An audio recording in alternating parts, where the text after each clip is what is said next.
The finale kicks off with Richard directing his team to push a story from an FBI source, suggesting the Bureau had been keeping tabs on Kidder's radical rhetoric in the weeks leading up to Zero Day.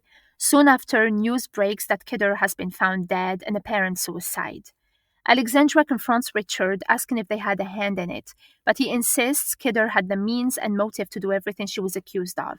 She warns him that as long as there is a loose thread, her father George won't stop pulling at it. Richard admits things haven't gone exactly as planned, but they're close to accomplishing what they set out to do, cutting off the political extremes and restoring faith in government. He promises that by tomorrow there won't be any more loose ends.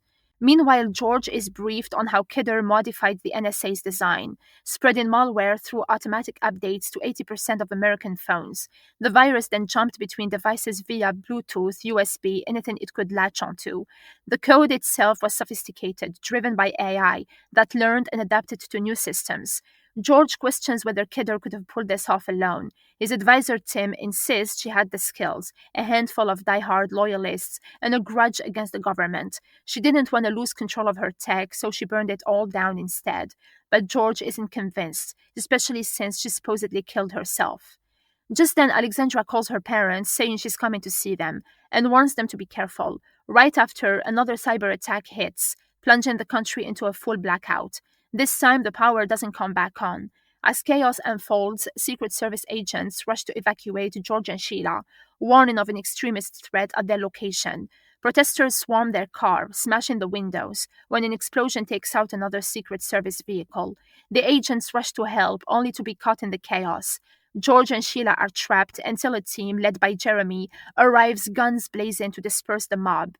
Jeremy explains that both he and President Mitchell have been watching George's back, believing Zero Day involved players inside the government. He suspects Richard is involved, which is why they needed someone outside the game, like George, to dig into it. If someone was using the CIA's Proteus system to manipulate George, it wasn't them. He warns that the next few hours will be critical. Meanwhile, Alexandra meets George at her apartment and comes clean. She was involved, but it wasn't just Richard. By the time he approached her, there were already a dozen powerful figures backing the plan. It had been Kidder's idea from the start: scare people, remind them how vulnerable they are, and force politicians to focus on real issues instead of petty distractions. She insists they never meant for anyone to die. George confronts her about aligning with Robert Lyndon, but she swears she didn't know he was involved. She argues that the country hasn't passed a meaningful piece of legislation in over a year because of political infighting, and this was a chance to fix that, but things spiraled. She begs George to tell her what to do now. She'll follow his lead. George then calls Richard, demanding they meet in person. When they do, Richard tries to justify everything, claiming they're on the same side. He says half the country is drowning in conspiracy theories, the other half is too caught up in cultural wars to govern, and the commission could have been the answer if it had been used correctly. George isn't buying it. He tells Richard he's going to prison for a long time. He adds that every dictator in history claimed their power grab was just temporary, but what they left behind was always ruins. Richard argues that what's happening now isn't just a rough patch for the country, it's an emergency. Alexandra understood that. Then, with a smirk, he reminds George that treason is still a capital offense.